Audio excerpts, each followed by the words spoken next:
আরেকটি হাদিস শুনেন।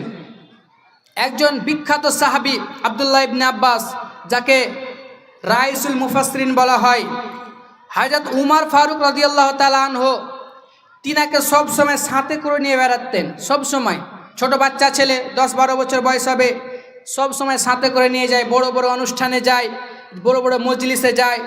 বাকি সাহাবা ইকরামরা দেখে বলছে, উমর তুমি কি ছোট বাচ্চাকে সাথে করে নিয়ে বেড়াচ্ছ সব সময়?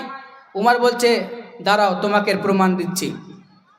এবার উমর রাদিয়াল্লাহু তাআলা আনহু সমস্ত সাহাবা ইকরামদেরকে নিয়ে বসলেন। বসার পরে বলছেন যে তোমরা সূরাতুন নাসর এর শানে নজুল বলো, এইখান থেকে তোমরা কি বুঝেছো বলো।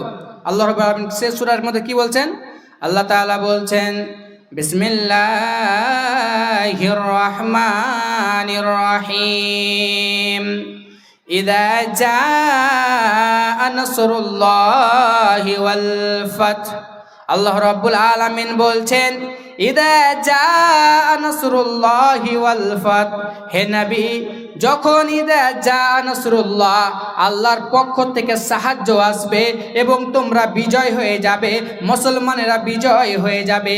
ইযা জাআ নাসরুল্লাহি ওয়াল ফাth ওয়া রাআইতান নাস ইয়াদখুলুনা ফি দীনিল্লাহি আফওয়াজা, এবং তুমি দেখবে মানুষেরা দলবদ্ধভাবে ইসলামের ভিতরে প্রবেশ করেছে, মানুষেরা দলে দলে ইসলামের ভিতরে প্রবেশ করেছে। ওয়া রাআইতান নাস ইয়াদখুলুনা ফি দীনিল্লাহি আফওয়াজা ফাসাব্বিহ বিহামদি রাব্বিক। অতঃপর নবী সেই সময় তুমি তোমার রবের প্রশংসা করবে, তোমার রবের তাসবিহ বয়ান করবে। ফাসাব্বিহ বিহামদি রাব্বিকা ওয়াস্তাগফির, এরপরে তুমি তওবা ইস্তিগফার করবে। ইন্নাহু কানা তাওয়াবা, নিশ্চয় আল্লাহ তাআলা ক্ষমাশীল, নিশ্চয় আল্লাহ তাআলা মাফ করনে ওয়ালা। এই সূরাটা উমর ফারুক রাদিয়াল্লাহু তাআলা আনহু তেলাওয়াত করলেন। তারপর সাহাবা ইকরামদের বলছেন, বলো এই সূরাতে তোমরা কি বুঝেছো, কি বুঝেছো? বিভিন্ন সাহাবা বিভিন্ন রকমের মত দিলেন। কেউ বলছেন যে এই সূরার ভিতরে আল্লাহ তাআলা বলতে চেয়েছেন যে মুসলমানরা একদিন বিজয় হবে, মুসলমানদের ক্ষমতা বৃদ্ধি পেয়ে যাবে, মুসলমানেরা পুরো দুনিয়াতে রাজ করবে।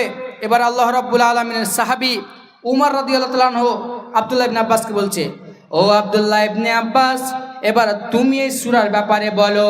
এবার আব্দুল্লাহ ইবনে আব্বাস বলছেন, ও আমিরুল মুমিনিন, এই সূরার ভিতরে আল্লাহ তাআলা বলতে চেয়েছেন, হে পৃথিবীর মানুষ শুনে নাও, যখন ইসলাম বিজয় হয়ে যাবে, যখন মানুষেরা দলবদ্ধভাবে ইসলামের ভিতরে প্রবেশ করবে, তখন নবী তুমি আমার প্রশংসা করবে, আমার হামদ আমার সানা বয়ান করবে এবং তুমি ক্ষমা প্রার্থনা করবে। এর মানে এই সূরা থেকে বোঝা যায় যখন ইসলাম পুরো পৃথিবীতে ছড়িয়ে যাবে, মানুষেরা দলবদ্ধভাবে ইসলামের ভিতরে প্রবেশ করবে, তখন নবী দুনিয়া থেকে চলে যাবেন। এই কথাতে এই সূরার ভিতরে বিশ্ব নবীর দুনিয়া থেকে যাওয়ার কথা উল্লেখ হয়েছে।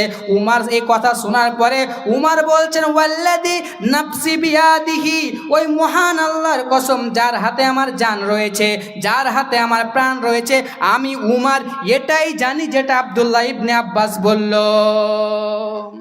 আমি এটাই জানি, এর ব্যাখ্যা আমি এটাই জানি যেটা আব্দুল্লাহ ইবনে আব্বাস বলল। তাহলে এই সূরাতে কি হয়েছে যে বিশ্বনবী দুনিয়া থেকে চলে যাবেন এর কথা উল্লেখ হয়েছে, এর কথা বলা হয়েছে। তো অনেক মানুষ আছে যারা দেখবেন যে ছোট বাচ্চা থেকে যদি কোনো কথা বলতে চায় তারা ওকে বসিয়ে দেয়, যে তুই কি জানিস, বয়স ছোট বাচ্চা, ছোট চ্যাংড়া, বয়স বসিয়ে দেয়। কিন্তু এটা জরুরি নয় যে একটা বৃদ্ধ মানুষ একটা ছোট বাচ্চার থেকে বেশি জানবে। হতেই পারে এটা সম্ভব যে একটা ছোট বাচ্চা একজন বয়স্ক মানুষের থেকে বেশি জানতে পারে, পারে না? এটা সম্ভব।